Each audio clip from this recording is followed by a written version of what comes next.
So let's talk about the point blank lies from the military academy before we go into the details of it. Okay, the entire reason that the military academy is claiming that they don't want to release Tora's record, they have zero problem releasing Tara's non-attendance record, okay, is because they say that they don't know who I am and they're concerned that Tora is not me and that I'm trying to get a student's record. They do know who I am because I'm a public figure. They very well know my motivations, and everybody knows it's not to find someone else's record, it's to clear my name. Okay, so that whole thing's not true. They had already had clearance to look up Tora and Tara, according to them, and are now revoking it.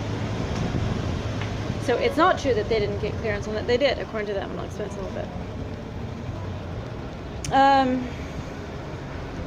Then they're saying that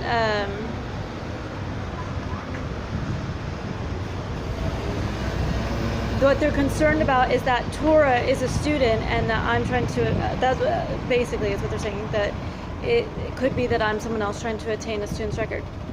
But they could just look up Tora and find out she didn't go here. Now they already did do that. You know how I know? Because Jim said this is not a FERPA issue. FERPA being the protection agency that grants students and protects students' rights to privacy. Students' rights to privacy. By announcing it's not a FERPA issue means he is aware. This is not a FERPA issue. This is not about students' records. It's about a non-attendance record for someone who is not a student. Correct. They have zero problem releasing Tara's record. Never asked for an ID.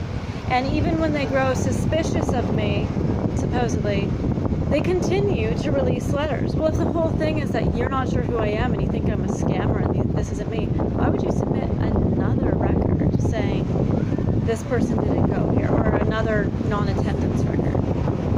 So their suspicions are already wrong. 3 people had delusional memories, which is a sign of mass hysteria or mass lying, in which they all claim to remember that I had asked for one name to be looked up and then changed it, filled out the paperwork, and then asked for another name. But that's not what happened. What they claim to have had happen is that I contacted them and they made a call to their supervisor who cleared me, okay? But here's the thing. I didn't first ask for a name to be looked up. I said, can you look me up? And I was going to give them the information. And before I can even get it out, they've already looked up me according to my name on my email address. I didn't state what name to look up. The second, it goes through 2 people, Jennifer and David, saying, oh, she didn't even apply here. This is great. She didn't even apply here. Can you help her? Yeah, can you help her? Great. And they're all like pumped on it. The second that it gets forwarded to Stephanie Green, the first email that I have to her directly, I ask for Tara, Tora, and Kara to look up. Okay? She explains that the Kara thing's not going to work. I let it go. Fine. Whatever. So we were still on Tora anyway. I'm just trying to cover my bases. I let it go. Okay?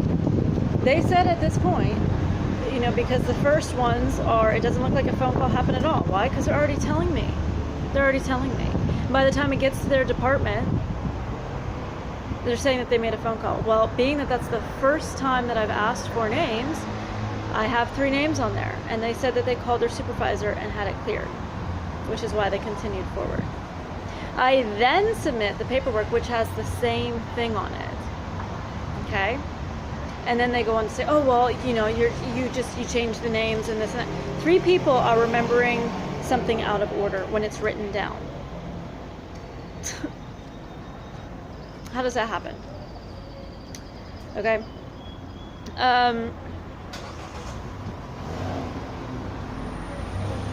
So, and then, lastly, and it's maybe neither here nor there, but it's still indicative of lying, the second lady says, I don't believe that Stephanie is being dismissive.